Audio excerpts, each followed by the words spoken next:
Hey, welcome to Old Testament Study with Halal and Rick.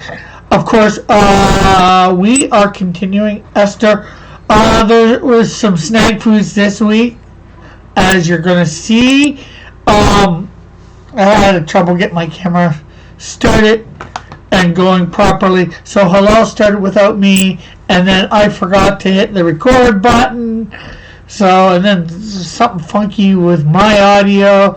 So this is completely merging of a whole bunch of different stuff for thing.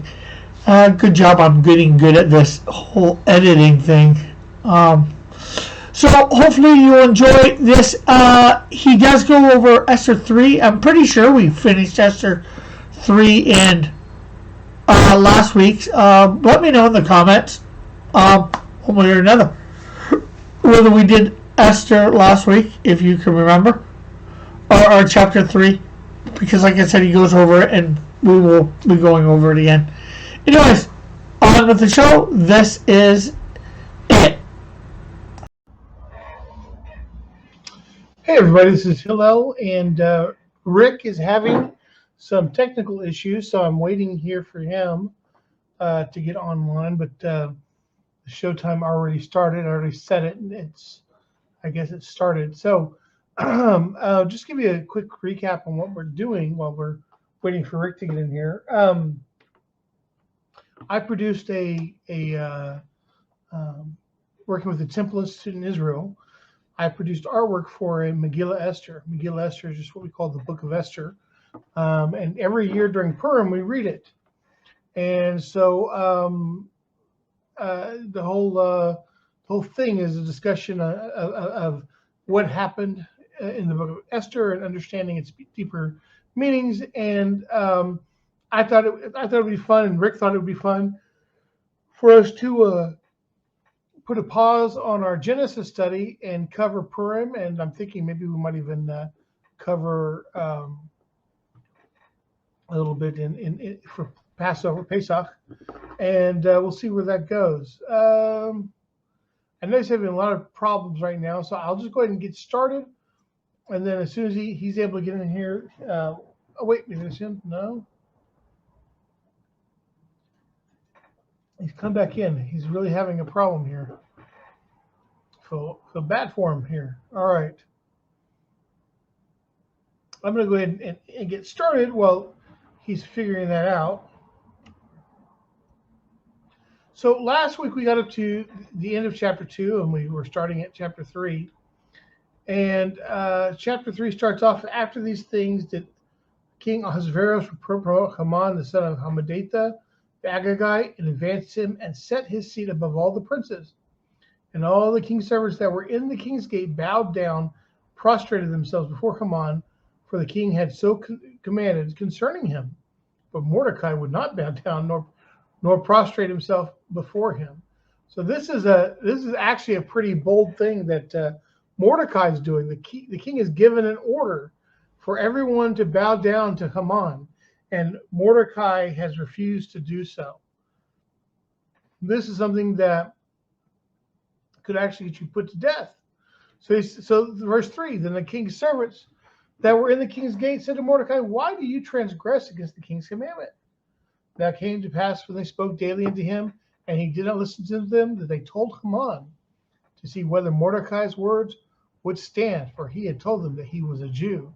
And when Haman saw that Mordecai would not bow down nor prostrate himself before him, then was Haman full of wrath. Okay, so what's going on here exactly? What is the problem? What does him being a Jew have to do with him not bowing down before Haman? Because it's not like there's a problem bowing to someone who is in charge. You know, bowing to the king, bowing to a servant of the king who's highly regarded. It's not in itself a problem. There's no problem as a Jew for doing that. So we have traditions that go along with our telling of the story, and we understand from our Midrash and the Talmud that what had happened is Haman wore an idol around his neck, And so whenever people would bow down, they were bowing to the idol. So bowing to an idol is forbidden for a Jew. And so Mordecai couldn't bow down to the idol because Jews are forbidden. It's one of the three forbidden acts that we have to give up our life rather than transgress, especially if it's a public matter. So in Judaism, we have the 613 laws, and for some of them, there are capital offenses for not following them. For one example, desecration of the Shabbat. If someone starts a fire on Shabbat, they're worthy of the death penalty.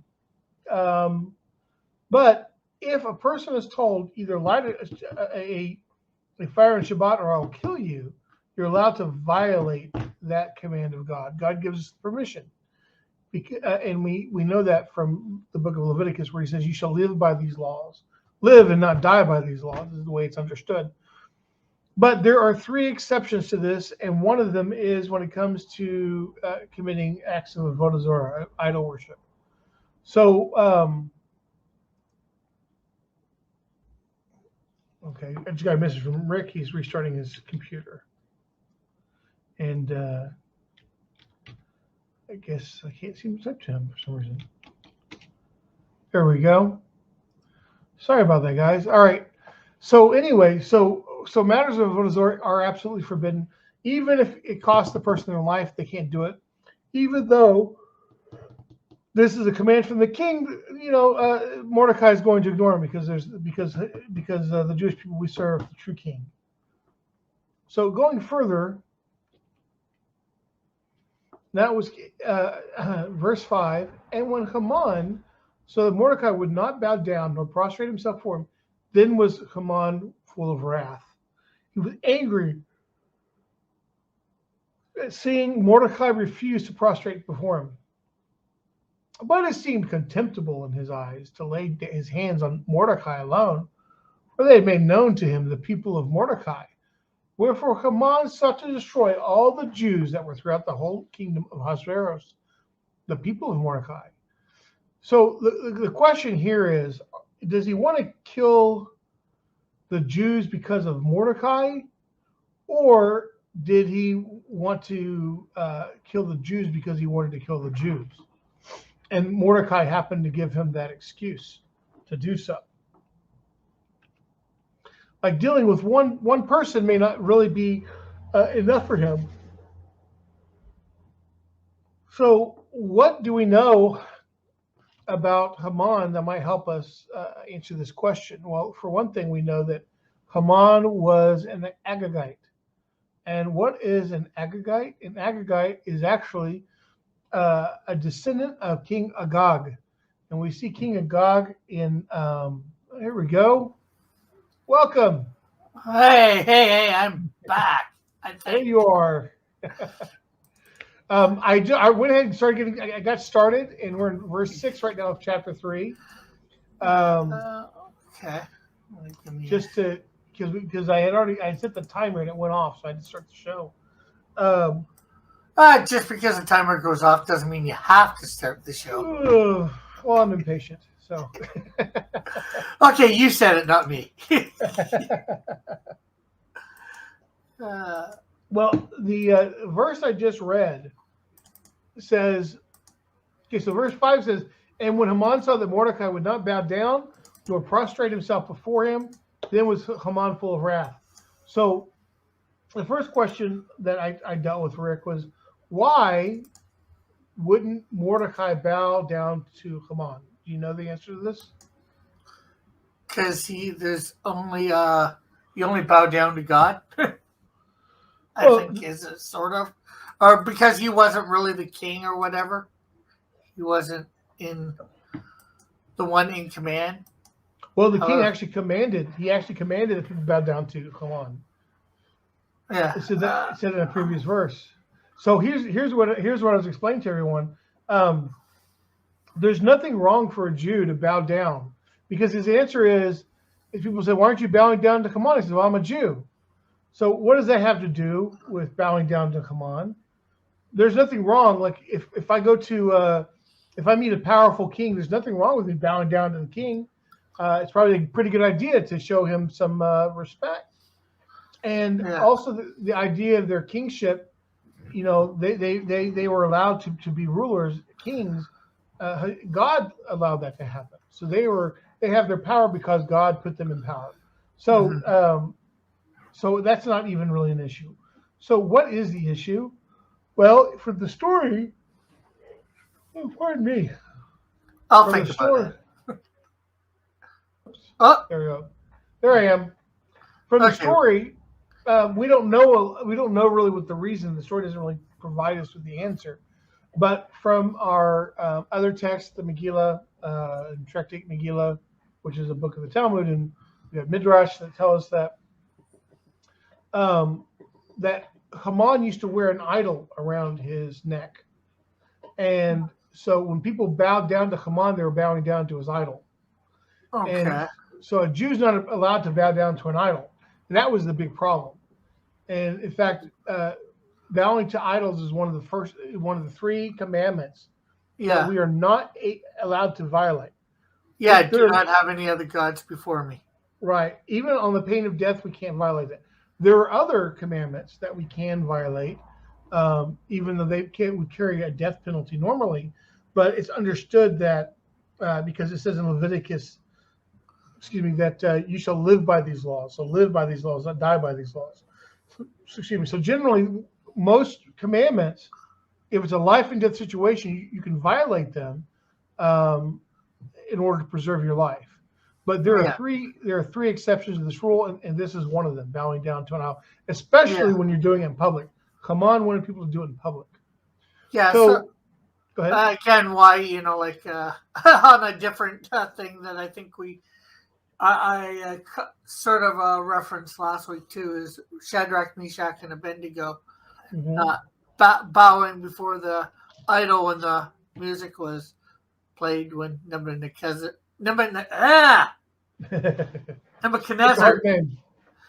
I know it. Normally I don't have a problem with it. Nebuchadnezzar made his idol a 90-foot statue. Right. There's and there's a similar story about Nimrod, but we won't go into that right now. We'll talk about Nimrod when we get to him in our Genesis study. Yeah. But so what we're talking about next was, it says in verse 6, and I'll read this again just so everybody remembers what we're talking about. But it seemed contemptible in his eyes to lay hands on Mordecai alone, for they had made known to him the people of Mordecai. Wherefore Haman sought to destroy all the Jews that were throughout the whole kingdom of Ahasuerus, the people of Mordecai. So this poses another question: Did Mordecai's refusal to bow down to Haman offend him so severely that he he went crazy and decided on genocide? Or had Haman always had the intention of genocide against Jews, and Mordecai's thing was just a reason, right? Exactly, a convenient reason, right? The text or excuse, an excuse, right? And the text doesn't say necessarily which way it is, but you and I know, because we've talked about this before, that he is an Agagite. He is a descendant of King Agag, who King Saul failed to put to death as he was commanded to by God. And as a result of that failure, the Amalekite line, which was supposed to be wiped out, Saul was supposed to wipe out all the Amalekites. That line was preserved, and eventually that produced Haman. And so there was a hatred for the children of Israel, for the Amalekites, as early, if not earlier, than they're coming out of the land of Egypt. After they're freed from Egypt, the people in the surrounding areas had heard about all the miracles. We know in Parshat Yitro, he tells us in Jethro, his father-in-law tells us that he'd heard about all the things that God had done for the Jewish people. the nations were scared of the Jewish people as they're coming out. A year of plagues for Egypt. Egypt was brought to its knees. And now this massive group of people, who is estimated to be around 2 to 3 million people, are marching their way towards people don't know where. What's their purpose? Where are they going? Are they going to try to conquer us? Nobody wanted to make a move against Israel, but the Amalekites didn't mind. They hated the Jews so much, they tried to kill us, attack us from the back. Yeah, and then the other time, and then with the fall of Jericho too, it probably put the next year scare in the people of the land. Under Joshua. Well, they had several different battles even before that. They fought Og, king of Bashan, who was supposedly a giant, and they fought they killed 2 giants, and everybody thought these guys are here to kill us. Well, it makes sense if they fought people from the quote unquote promised land beforehand, because it did say they were giants, that Israel was like, grasshoppers. Grasshoppers for their eyes, right? Well, oh, excuse me. I have been up early. This whole time change has really gotten to me. Yeah, I remember. Actually, for the first time, because of it, I actually missed church 2 Sundays ago.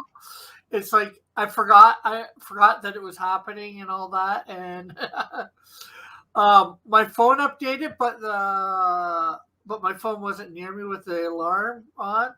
Yeah. But the main clock was. I looked up. I woke up late to be what I thought to begin with, and then. Okay, I woke up half an hour late. I've got half an hour before I have to leave. Meanwhile, I should have been leaving as soon as I woke up. Yeah, it's something like that happened to me. It was actually the whole family. We all slept in past our time, and kids were like to school and all that kind of stuff. But anyway, so I'm getting over a little bit of daylight savings time, the mess up there, and so I've been So now I heard the states did away with it. They did something to do away with it. I know when I was living in the States, they talked about getting rid of it, but they didn't when I moved here. But it's been tough because usually when I go do my prayers in the morning, it's around 6:30. But thanks to daylight saving time, now I'm getting up around 5 or so, if not sooner, and then going davening at 5:30.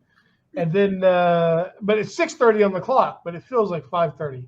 So, getting used to all that. Anyway, pardon me. So anyway, so the Amalekites had it in for the Jews before they ever entered the land. God said, because of their special kind of hatred, that you should wipe them all out. And King Saul was the one who was intended to actually do that, but he failed. And Haman survived. Well, Agag survived, had a child, and eventually that produced Haman. And he remade his empire, if you will, minutely compared to what it was. Well, and his intention probably was to take over the kingdom that Ahasuerus had. So, but we'll get into that a little bit later. In the first month, which is the month Nisan, in the 12th year of King Ahasuerus, they cast a pur. That is the lot. That's why it's called Purim, because pur means lot. And im is that plural ending, so Purim is lots. Before come on from day to day and from month to month to the 12th month, which is the month of Adar. Okay? And Haman said, almost a full year. Almost a full year. So he cast these lots to find out when would be the auspicious day to strike against the Jews. He was in the first month of Nisan, and so it was going to be a year later, pretty much. So, he did it every day for a year. Talk about obsessed. Well, I think actually he didn't do it every day for a year, but I think he cast it several times, and then he went to the king once he had the date he wanted. So in the Well, first, I'm just saying, with verse 7, he says he went before him day to day and month to month, to the 12th month. Sounds like he's doing it every day. oh, to the 12th month, you're right. It's pretty. It does say that pretty clearly. You're right. Okay. Verse 8, and Haman said unto King Ahasuerus, there is a certain people scattered abroad and dispersed among all the peoples in the provinces of your kingdom, and their laws are diverse from the laws of every people. Neither keep the king's laws, therefore it does not profit the king to suffer them. So here the problem is Haman is weaving his golden tongue into tails, and he's making the king ticked off. Who would dare to have laws other than the laws of the kingdom? So we have this today in like the States and outside of any Jewish community. We have our own laws that we abide by, but those laws don't interfere with the laws of the land. Like it has nothing to do with taxes or speeding on the freeway or other civil obligations you might have. Yeah. Even back when under Rome too, it was the same way. Except I think you guys were probably a little bit more oppressed. It's not like living in this, being a citizen of the state in the same way. Yeah, well, Rome was actually not so bad at first. Of course, that's a lot of our issues. It got bad after you had a couple of people like Pilate was one of the bad guys who kept kind of like needling things in the wrong direction. There were a lot of things going. There was a emperor who mismanaged things and kind of drove things in a direction against Israel. They didn't really understand what was going on in Israel. Didn't understand the Jews.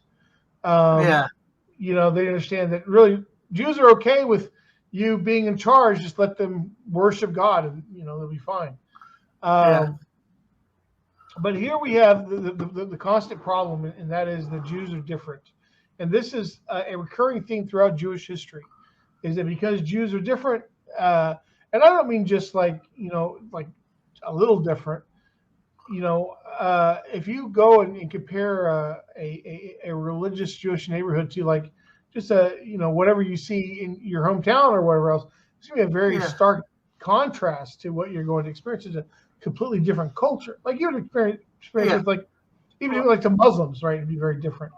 But the Jews and there's the fact back then too, but they were monotheistic, where all these other religions were not monotheistic. They worship many gods. Where the Jews worship one, so that made a major difference too, I think.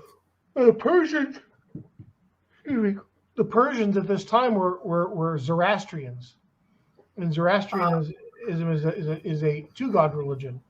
There's a good god and an evil god, and so they were not as far off, I guess you could say, as other. Well, So some worship God and some worship the devil. Basically. Right. Yeah. So the whole thing was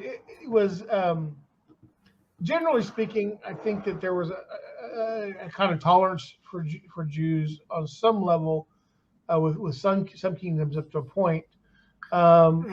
Just because with a lot of polytheistic religions we're used to dealing with people with different beliefs, and so it wasn't really offensive to them that people believed in other gods that they didn't believe in. It's more offensive to us who are monotheistic.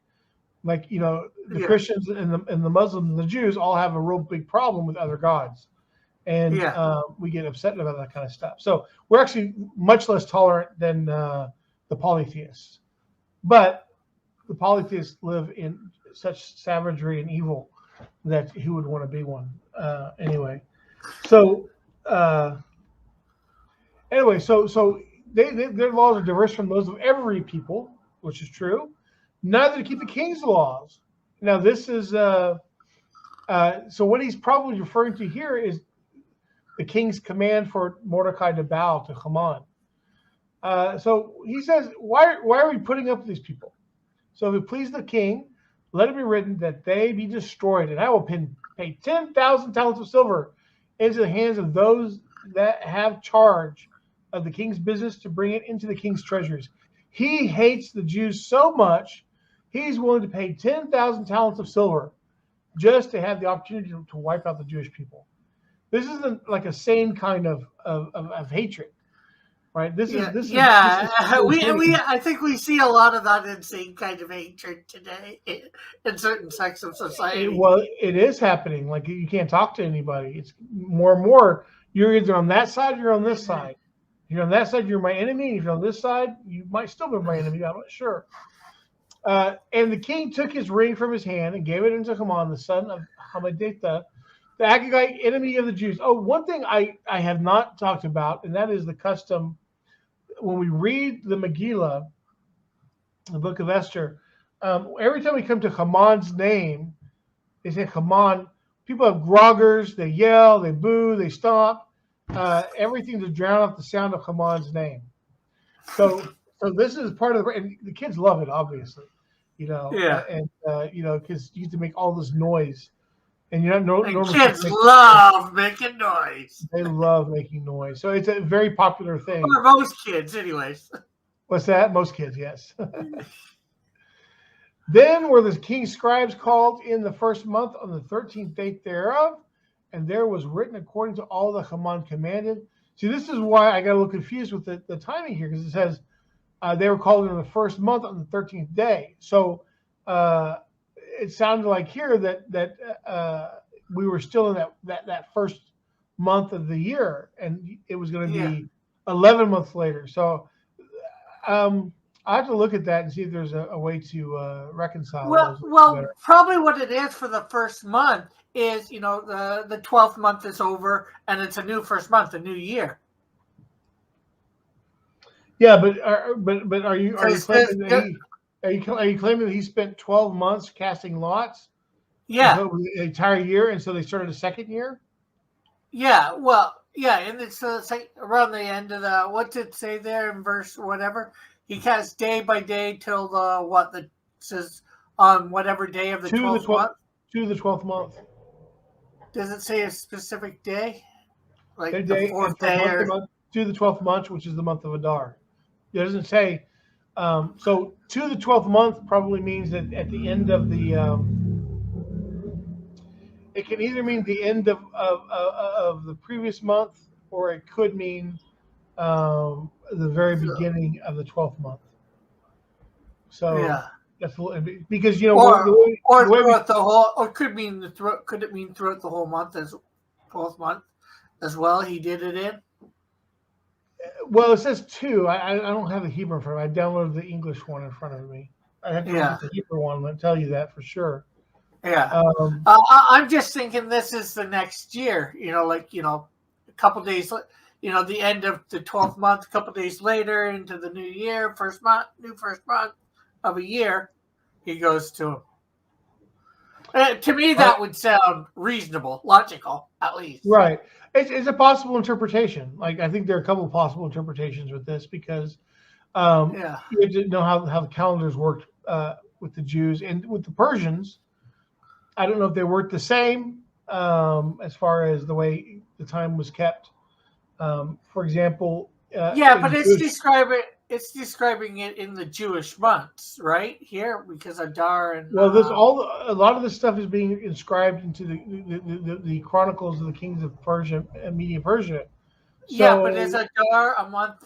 One of the months, the 12th month of the Jewish calendar, or Adar is a Babylonian month. Oh, okay. Yeah. So we'd have to find out more from that. Well, we have Adar in our calendar. It's one of our months. We have the Babylonian names for the months in our calendar. Okay. For us, if we were to talk about months, it's similar to the days. We talk about the first month, second month, third month, fourth month. Although there are some names to it as well. We see that in Exodus. I believe it's Exodus, where he says, "This shall be the beginning of months to you." So, but once again, Rick, you are getting me way off on a rabbit trail here. I am trying to make some progress. I want to do this for 12 months. Next tour before you get through this. I was thinking about we'll only do it for what, 4 weeks, 5 weeks, 6 well, weeks? I was thinking about doing some stuff for Pesach next week because Passover is coming up, so I thought I might talk about that a little bit. So anyway, okay. So they wrote these letters. I'm going to start kind of summarizing this more.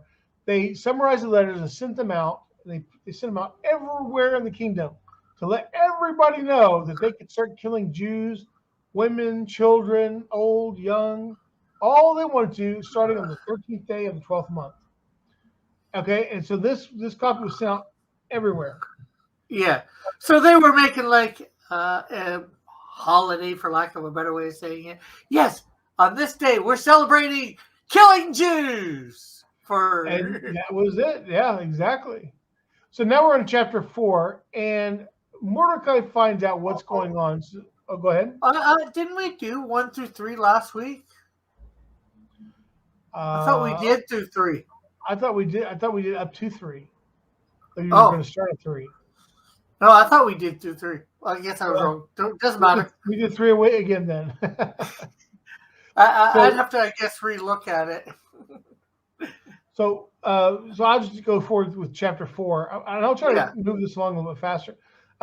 Mordecai knew all that was done, and he rent his clothes, put sackcloth on. So the sackcloth you can kind of see in this picture. It's a little shirt you put over, and it's literally made of sackcloth, cloth you would use as a sack. And you would also rip it. Ripping your shirt is a sign of mourning. Sitting on the ground is a sign of mourning. There's a guy in the area who he's sitting Shiva, which means his father passed away and died, and so you sit Shiva, which means that for an entire week you're not supposed to sit on chairs and things. You're supposed to sit on the ground, and people come and visit you, and you do the prayers, daily prayers of their house, so they don't have to leave, because the thing is, the person's in the morning, you don't want them leaving if you keep that from happening. So Mordecai here is in a pretty typical mourning pose here. Things are going not the way they should. Now, I want to point something out in this picture here. Let me see if I can zoom in on this a little bit. You see that guy standing back there? I think you got to go up a bit. You see that guy standing there? Yeah. That, according to the Talmud, is Daniel the prophet. And he is Esther's attendant. He got demoted. He ended up getting demoted. And so he became Esther's attendant. So that would be interesting. Yeah. Well, and so he and Mordecai are actually contemporaries. And they both survive all this, and they wind up back in Israel, and they're both on the reconvened Sanhedrin, which is called the Men of the Great Assembly, and they're responsible for the, I guess you could say, the officialization of the Hebrew Siddur and several other things. They're the ones who were responsible. A lot of the practices you see Jews do these days is because of the Men of the Great Assembly, of which Mordecai and Daniel were on. They were on that. They were part of that court. Interesting. So you might want to zoom back out a little bit so we can see. There. That's good. Okay. Okay. So, and by the way, if you can see, I actually put the link to the Megillah here, and you can see it on your screen. It's also in the chat, so if you want to, you can check that out. Yeah, I definitely saw it, and you should make sure it's in the description too, later. Yes, definitely. Actually, I did. I already did. I think I already put it in the description. I gotta make sure. I haven't put it up yet last week, so I'll have to make sure it's in this week's description. I did my intro and my outro just before doing it. About a couple hours ago, I did that, recorded it, and then edited it so it's all one video. Now, after this, I'm going to put it up, and then hopefully, maybe after this, I will. Well, actually, I got to make sure I can catch your program, download it, take in the first 10 minutes that I'm not here, put it in, and do my outro and all that too as well. Well, you can cut off the first 10 minutes because I think I rehashed it when you came back in. I just said everything again. Yeah, well, but doesn't matter to me. It's up to you. So anyway, so this whole thing gets sent out, and Mordecai's sitting at the gate, and anywhere that this went throughout the king's provinces, it became a great period of mourning amongst the Jews, and fasting and weeping and wailing, and many dressed in sackcloth and ashes. So it wasn't just Mordecai and the Jews of Shushan; it was Jews all throughout the Ahasuerus' empire. Yeah, I'd be pretty upset. Everybody's going to be able to kill me in about 6 months, 8 months. Right. This does not work out for me. Is there anywhere we can go that's not in this country? Let's go. The problem is that moving wasn't as easy then as it is now, and given the nature of the decree, they probably weren't allowed to leave anyway. They were more than likely the gates of the cities were probably guarded, and I think that's an important element because as we're going to see at the end of the story, that walled cities have a special status even today. In a walled city, any city that was walled at this time or considered a walled city, I guess. I'm sorry, not at this time, but at the time of Jerusalem, right? Yeah. Though when Jerusalem stood and had the walls, it was a walled city. Is it walled? Here's a dumb question: is it still walled today, or the old city is? Okay, so the new part. The new part isn't like the old. The new part of it. Nobody really uses walls. The only place we have walled off is Gaza. Yeah, and that's really helped our terrorist problem. Yeah, I just asked because living here in Canada and knowing the States, we can't. I don't think we really have a concept of walled cities, and what it was like. Maybe back in the medieval days, some European places would, but modern world would have no really get the idea. Well, because walled cities are pretty useless when you're dealing with the kind of machinery we have these days for killing. Yeah. You have starting with cannons. What was the purpose of having a walled city? And we've got much more destructive weapons today. So then called Esther for Hattach. So Hattach is supposed to be Daniel. It's another name for Daniel. One of the Hattach. Kata? Hattach. On verse Hata. 5. Okay. Verse 5, Hattach. Hattach, I guess is how you'd say it. Hattach. Okay. I don't remember that being. I remember Daniel is his one name. What was his? I know it says in the book of Daniel, his, what's his name? His name his Babylonian name? Babylonian? Right. Yeah. I don't remember. I guess this is his Persian name. It could be. It could. I think it's also more like hinting at who he is, and that's what some of these names are. So, for example,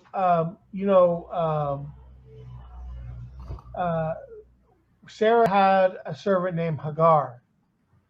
Hagar, yeah. Right. And after Sarah died, he got married. You know to who? Abraham had 6 other. One other. No, one other. Do you remember her name? Yeah. No. Okay, so. Well, I remember reading it, but I forget. I know he had 6 kids with her. So Hagar and that person was the same. Hagar is not a real name; it's a title. It means the stranger, literally. Okay. And she was an Egyptian princess that the king, the Pharaoh, sent with Sarah as her maid. So a lot of times in Hebrew, when you read some of these names, some of the names are stand-ins. They're not literally the person's name. Sometimes they're a title. Sometimes they're a hint at who this person is. So Hatach, and I don't have the Hebrew here, so I can't tell you what it means, but I believe it's a hint towards Daniel's identity. So she called for him. He was one of the king's chamberlains, being appointed to attend upon it, and charged him to go to Mordecai to know what this was and why it was. What's going on? It's interesting that she just asked Hatach, right? He's one of the king's chamberlains. So actually, it's just interesting not that she doesn't even know what's going on. This law has been made and she doesn't know about it, being like queen. Yeah, well, I mean, what is this queen? Queen isn't as involved in the affairs of the kingdom. Most queens aren't. So yeah, they're not involved, but just something like major like this, you'd think they would hear the rumblings around the castle, for lack of a better way of saying it. What's going on? Well, it said, if you remember earlier, it said that the people, everyone in Shushan was confused. Let me see where this says that at. I think it was his previous chapter.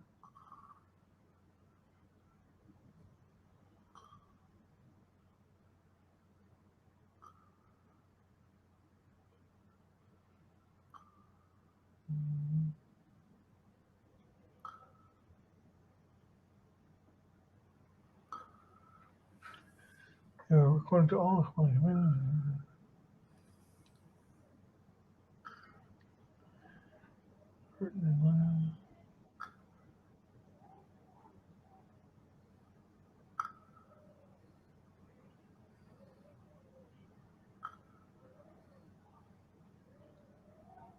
here it is. Here it is. The very last line, in fact, verse 15, is chapter 3, says, and Haman, the king and Haman sat down to drink, but the city of Shushan was perplexed. They didn't understand what was going on, how it happened. And so I guess this is what Mordecai is explaining to Hatach, and then eventually to Esther, is how this came about. And so Mordecai knows that somehow he knows that somehow it's his fault in some ways, right? He wouldn't bow down to Haman, but then Haman went and offered to pay all this money to the king. So that's, I guess, what he's explaining to Hatach. Also gave him a copy of the writing of the decree that was given out in Shushan to destroy them, to show it unto Esther, and to declare it unto her, and to charge her that she should go in unto the king to make supplication unto him, and to make request for him and for her people. Now, this is something important here. If Hatach wasn't someone that she could trust, there's no way she would send him out to talk to Mordecai. Because why is this guy going and talking to Mordecai, right? Yeah. So Hatach came and told Esther the words of Mordecai, and Esther spoke to Hatach and gave him a message to Mordecai. All the king's servants and all the people of the province know that anyone, whether man or woman, who comes to the king into the inner court, who is not called, there is one law for him, that he be put to death, except to whom the king shall hold out the golden scepter, that he may live. But I have not been called to come to the king these 30 days. So here we understand, and this whole thing's a little bit confusing. It sounds like Esther is unwilling to stick her neck out for her people. But the way we understand it is that actually what was going on is that Esther had she was the queen, and the king would call her every so often. Whenever you want to either talk or just get busy. Well, it was actually scheduled. She was like it was like scheduled, or not scheduled, but like it was a loose schedule. Like she said, he hasn't called me 30 days. That means any day now he's probably going to call me, and I'm going to go to him anyway. So there's no need for us to be impatient and for me to risk death. I'm your ace in the hole. I think it's a mistake for me to go rush and see the king like this. Then Mordecai bade them to return, answer to Esther, do not think that you shall escape in the king's house more than all the Jews. For if you hold your peace at this time, Then relief and deliverance will arise to the Jews from another place, but you and your father's house will perish. And who knows whether you have not come to the royal estate for this time. So he tells her, he says, you're being cautious to save your neck here, and I understand. Yeah, and every second's going to count here because, the notice, well, he doesn't know what the king's going to do, but, the notice has to go out to everywhere. Right. It took 4 months to get 3 or 4 months to took the first notice to get out to everybody. Right. And so he's just telling her, you need to go and do it now. Don't worry about the 30 days or when he's going to call you, just do it. And so she said, okay, go talk to all the Jews, gather them, those who are that are in Shushan, fast for me, do not eat or drink 3 days, night or day. I also and my maidens will fast in like manner. So will I go to the king, which is not according to law. And if I perish, I perish. And this is just like, we actually have to this day, the day before Purim is called the fast of Esther. And we still do a fast the day before Purim in commemoration of this. Cool. So Mordecai went his way and did according to all that Esther had commanded him. Chapter 5. Here we have in here the King Ahasuerus, and we've got Queen Esther, and here's a little scribe I put in the background there. So, okay, I forgot to hit the record today. Oops. Oh, that's what it's on my it's on my YouTube. So you can just get it I'll have to grab it and set it up the way that I got it here. It's gonna be a pain. So this drawing was actually kind of funny because it went through a number of revisions. I started, and I had her back to you, and she was sort of bent over supplicating. And I was really in love with that drawing. I thought, oh, this is such a cool drawing. But it didn't really communicate what it's supposed to communicate. And so I changed it. I had to change it to a view where you can see the king, you can see Esther. And I threw the guy in the background. He was actually much closer, but he ended up interfering with the shot between the king and Esther. So I had to push him over into the corner. But it's one of my favorites. I must say that throne looks pretty small for that king. Well, he used to be a thinner man, but after that year of partying at the beginning of the book, how was it, like 180 days or something? That solid like 6 months of partying, he put on a few pounds. So he needs to lay off of it. So he didn't decree the making of a new throne that would fit him better? No, nobody's brought it up to him. You don't tell the king he's a fatto. He doesn't want you to say, King, you're a fatso. You need to lose some weight, but you would think he would realize the seat just does not fit right anymore. You know what? I feel a little scrunched here. Actually, this throne was based on an inscription. They had the throne drawn on it, and so it had a side view. So I just drew it based on that. I made some change. I made some artistic changes, but generally this is what it was. Like the footrest I put in there. I don't think it had a footrest originally, but I thought he's got to rest his feet on something. So on the third day, Esther put on her royal apparel, stood in her court at the king's house, opposite the king. Okay, so King saw her. Queen was standing in the court, and then she attained favor in his eyes, and the king held out to Esther the golden scepter that he was in his hand. So Esther drew near and touched the top of the scepter. So there's one story that says that actually when the king saw her, he was extremely angry at her for appearing, and he started to lose it. He was yelling at her, and then Hashem stepped in and calmed him down a little bit. And that was that's how this sort of went forward. King said to her, "What is your will, Queen Esther? For whatever you request, even to half the kingdom, it shall be given you." She said, "If it please the king, let the king and Haman come this day to the banquet that I have prepared for him." He said, "Let Haman make haste that they may be done as Esther asked." So the king and Haman came to the banquet that Esther had prepared. The king said to Esther at the wine banquet, "What is your petition? Shall be granted to you, and what is your request? Even to half the kingdom it shall be done."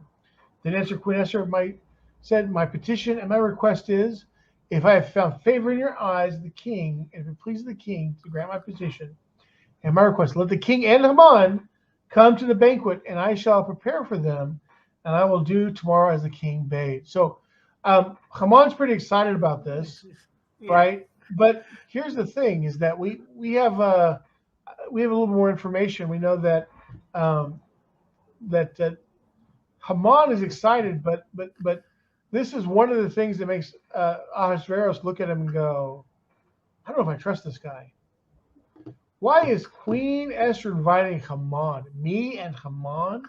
We're the only two she's inviting? Are these two conspiring against me? Right? He's got his radar's going off, right? He's very cautious. Remember earlier he had an attempt was going to be on life. There was a plot. So the king is aware of this sort of stuff. I was just about to say, there's something going through the king's mind. Is Esther, wanting to get busy with Haman? Maybe he's thinking, or divorce him, and Well, at the very least, it could be that because Haman's very ambitious, and I don't think that's hidden from anyone. And he rises through the ranks pretty quickly, and becomes the number two at this point. He's already at the number two. And so I was going to. Oh, sorry. You were saying number two and all that. Yeah. Well, no, I was going to say. What was I thinking? Something, about that. Oh, now I forgot what I was going to say. So Haman goes. He calls his friends and Zeresh, his wife. Zeresh is a horrible woman, and there's a really funny little kids movie. It's in Hebrew, so you probably wouldn't want to watch it. But Zeresh is always comic relief, but she's evil. She's absolutely evil, and he tells everybody of all his many children he has, and how the king has promoted him, and how he's above all the princes and servants of the king, and he's just bragging to these people. He says, "And not only that, but Esther the queen, let no man come into the king to the banquet she had prepared aside from myself. And tomorrow I am also invited by her together with the king. Yet all this avails me nothing so long as I see Mordecai the Jew sitting at the king's gate." So he spends all this time bragging about everything he's got, everything's going on, and he's not satisfied. Every time he sees Mordecai alive, it ruins his mood. And then Zeresh, his wife, and all his friends said to him, "Let gallows be made 50 cubits high." So a cubit is debated, but it's usually thought to be about the royal cubit. About 18 inches usually. 18 inches. It's 18 inches or 17 and a half. It kind of ranges in there. Yeah. And some cubits are like as long as 21 inches. Yeah, because it was supposed to be from your elbow to the tip of your fingers or somewhere on your hand. Yep. Now, if you had a giant, that cubit would be pretty big. Well, I think there was a standard length though. I think there's a pretty they probably took a piece of wood and made that the cubit. But it was about if you took that, if we say it's 18 inches high, then that would be 900 times 50. 900 inches high, which divided by 12 would be something like around 80 feet tall. Let's see. 75 and 80 feet. 18 times 50 equals 900 divided by 12 equals 75 feet high. See, look at that. That's called guesstimation, guys. I used to teach my kids this in my math classes. You got to learn how to guesstimate. You take your best knowledge and you estimate based on what you know. So 75 feet tall. I nailed it. 75. I said 75 to 80.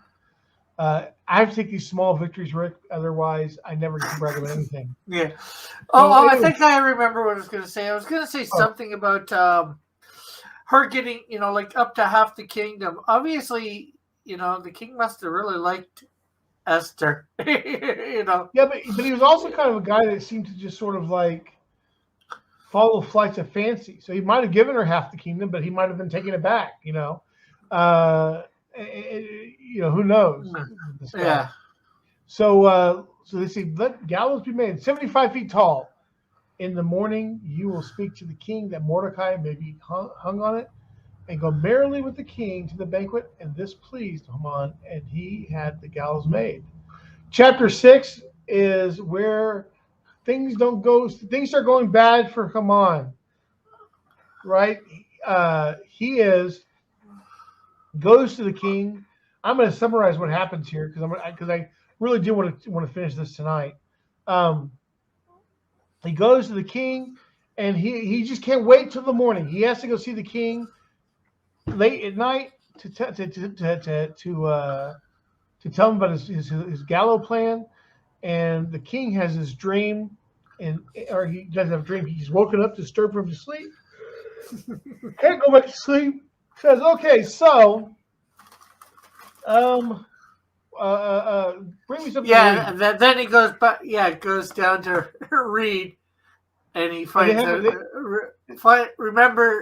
read something about this guy that saved his life by finding out about So he's having the records read to him because that's going to put you to sleep because they're very boring.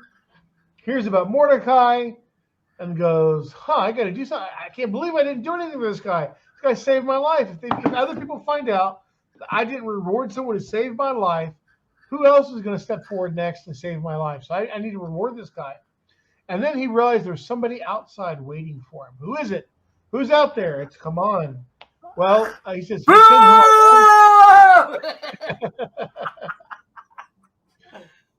thank you for doing that right in my ear. I appreciate that. You're welcome. I tried to not make it too loud. I could have went a lot louder. So Haman asks him the famous question, what should we do for someone the king especially wishes honor? Haman goes, well, who else could it be but me? Yeah, and so being so full of himself. But what happens next is all of his secret desires are revealed to the king. Have him wear royal clothes that you have worn before. Have him paraded through the streets. Would that include his underwear? Who knows? Maybe. Did they have underwear back then? They had something. They had something to protect them in other regions, I think. And so he says, So he does all these things, which wear the royal signet ring, wear the clothes, have a scepter, have the have the royal horse, yada yada yada. And Ahasuerus goes, you are plotting against me, right? This Haman's giving himself away here, and so it gives Ahasuerus no shortage of enjoyment to say, no, go do this for Mordecai. Right? And Haman is mortified. And then he goes down. Especially because he has to track Mordecai around. Right. Well, and or walk him around, singing Mordecai's praises. And so he that must have really got up in his craw. He tells his wife this whole thing. And he says, Mordecai, from you have begun to fall, be of Jewish lineage. You shall not prevail against him, but shall surely fall before him. These words are prophetic.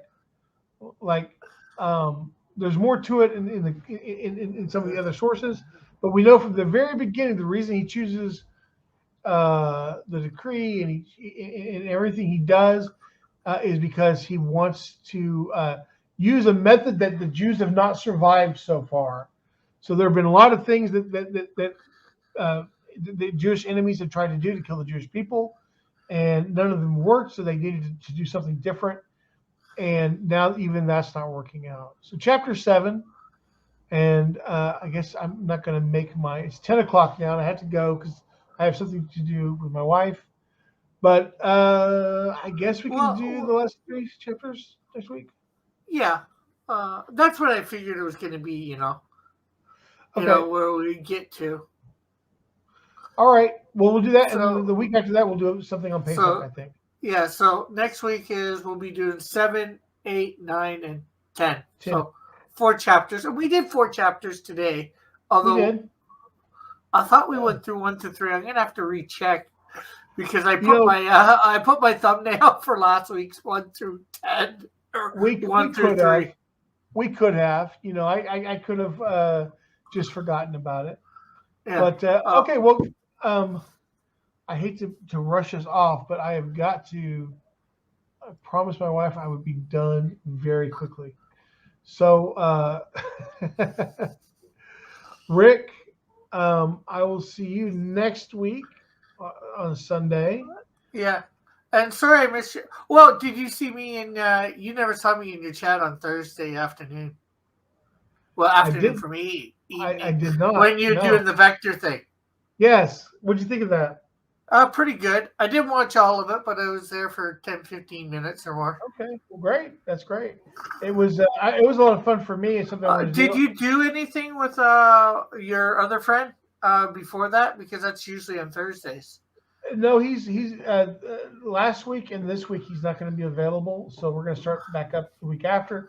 That's why I decided instead of doing Overthinking Comics without him, I would just do like some tutorials or whatever instead during that time. Okay. So cool. That's my thing. So yeah, we'll talk about that more. So anyway, I'll see you next week, or sooner. We might talk to each other sooner. Maybe we'll have a drawing hangout or something like that. Yeah. And if whoever ends up watching this, I hope you enjoyed it. It's a really interesting story, and next week I'll be able to pull out some more nuggets that you may not be aware of that you might find pretty fascinating. Cool. All right, so I'm Hillel. This is Rick, and we will see you guys next week. So I think we got done to it was the end of chapter 6, chapter 7. We're about to begin chapter 7, 8, 9, 10. Yes, because we have 4 chapters next week. We should, because we did a whole bunch of more overviewish type stuff. Although we did go down a couple rabbit trails, we should be able to get those 4 chapters because I think we got 4 chapters done this week too. And I've figured out my my camera problem, so no problem that week. I just gotta remember to hit record. So I hope you enjoyed watching. I definitely found some things interesting as we went along in this.